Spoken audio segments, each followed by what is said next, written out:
Halo, selamat pagi Indonesia. Ketemu lagi dengan saya Dr. Paul.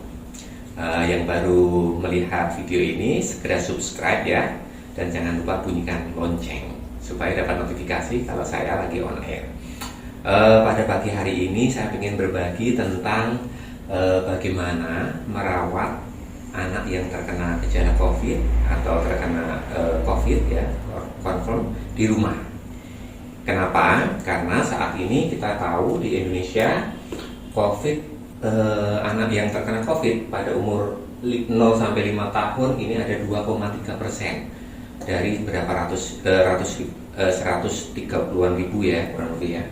Jadi cukup banyak. Terus kemudian 6 sampai 18 tahun ada 6,8%. Jadi relatif merepotkan ini kalau di rumah sakit ya, dan rumah sakit sudah full di mana-mana, bahkan ICU juga full. Jadi kita bisa membantu pemerintah dan tenaga kesehatan dengan cara merawat anak-anak yang tidak memerlukan ke rumah sakit untuk di rumah aja. Terus kemudian gejalanya apa? Gejala COVID pada anak itu kurang lebih saja dengan pada dewasa.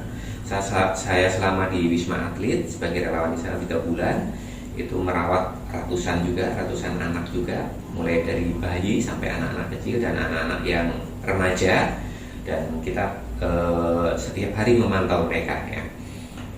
Itu gejalanya mulai dari panas, batuk, gangguan nafas. Nah ini yang kalau sudah gangguan nafas atau sakit perut, sakit dada atau meriang, itu sudah biasanya perlu perhatian yang lebih ya. Terus kemudian yang masuk rumah sakit itu, yang memerlukan masuk rumah sakit itu sekitar 10% ya. 80% tidak bergejala sama sekali.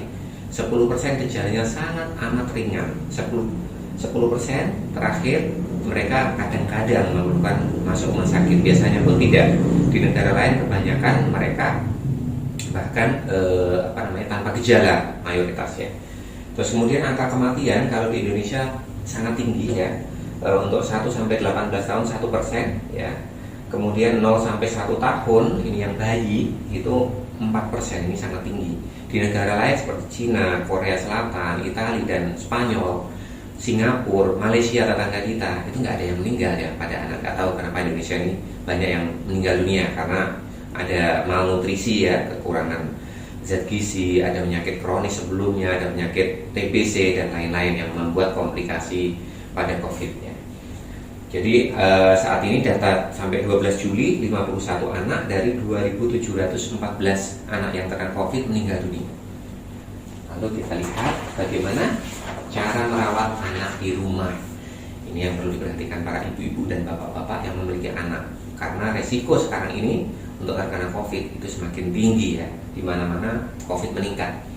Yang pertama, isolasi keluarga. Satu keluarga harus isolasi diri dulu selama anak belum dipastikan apakah COVID positif ataukah masih gejala-gejala mengarah ke COVID.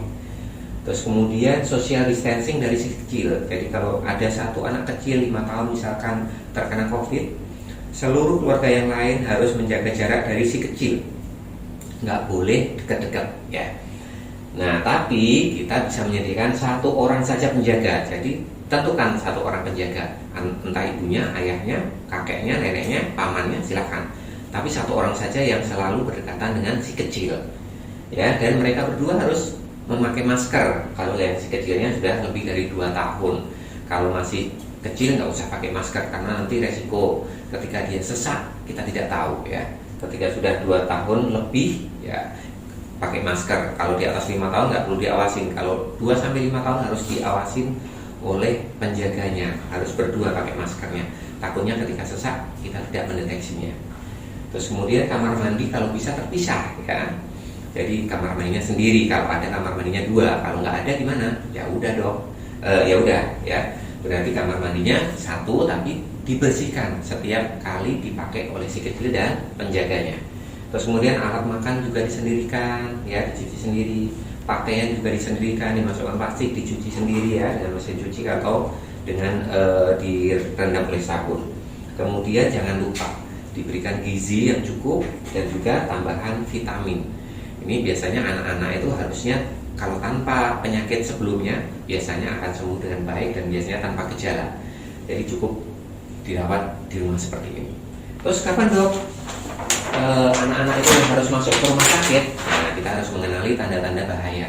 Kapan anak kita harus ke rumah sakit atau harus ke UGD ya. Ketika yang pertama kelihatan lebih sakit, ya kelihatan. Jadi secara penglihatan kita bisa melihat anak kita kok kayaknya lebih sakit ya, kok nggak lebih segar ya, gitu ya. Tapi lebih nggak baik.